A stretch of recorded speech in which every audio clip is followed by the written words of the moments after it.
Alright guys, I've gotten a couple of questions asking about my HDR settings on my 65-inch X900H.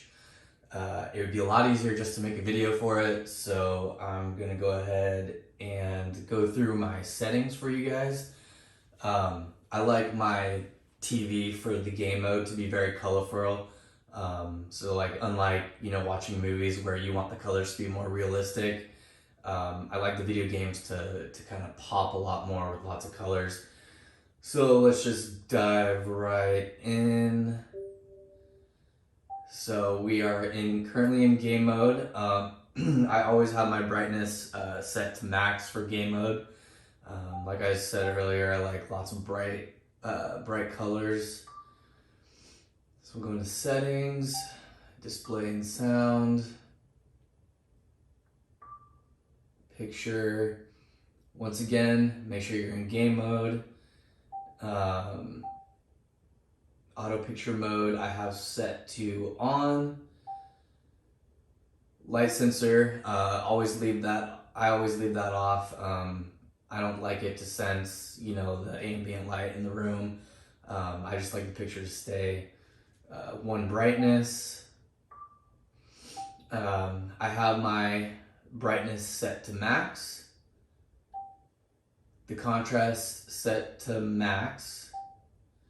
My gamma is at 0.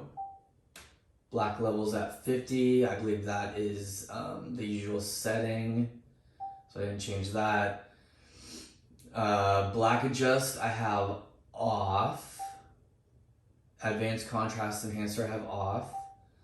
Auto local dimming I have set to high, so you want to go ahead and make sure that your local dimming is basically set to the highest that it can be, so it's always dimming the areas that you're not currently in.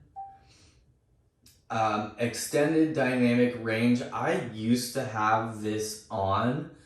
I actually turned it off because what I noticed was that, let's say I use a mouse for my PS5.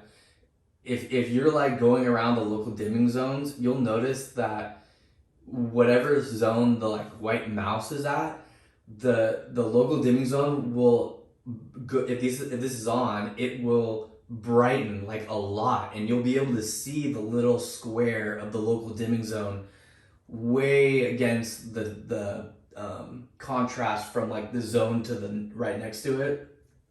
So it's like you'll have like a really bright little like square wherever you're currently in. So I actually turned that off because that fixed that issue a lot. It was really bad when I had it on, so I would probably recommend going ahead and keeping this one off, even though it sounds like it's a good idea having it on. My color I have turned up to 70, so I have that a little higher than default. My hue is at 0. My color temperature I have at neutral.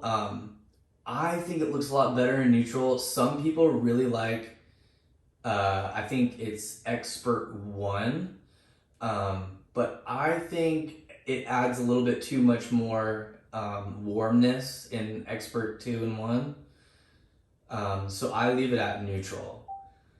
And then this is another setting where you're going to get people kind of giving you a wide range of, what they choose. It's a personal preference. I like high because it really makes the colors pop.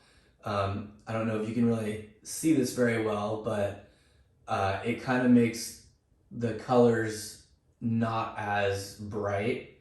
So I like to have them on high because I think it looks really good, especially in game mode.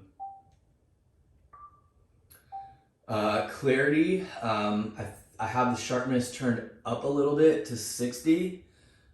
This is going to be another personal preference. You probably don't even need to change this at all. I just like a little bit more sharpness in my picture. Reality creation completely turned off. You don't really need this.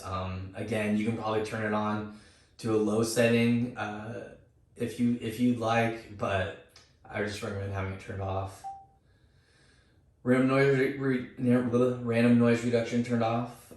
Digital noise turned off.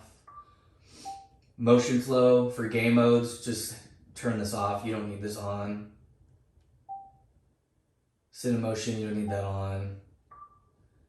And then here's my HDR settings. You do not have to mess with these actually. Go ahead and just leave them all turned on to auto. You really don't need to have them set to anything else. Just let the TV take care of this one. And these should all be the default settings under advanced color adjustment. And yeah, these are also default. So these are all my settings for HDMI 2.1 for the PS5. If you guys have any other questions, you can feel free to leave a comment. I'm usually pretty good at responding. But yeah, I hope you enjoyed the video. Any other questions, leave comments, and that's it for now.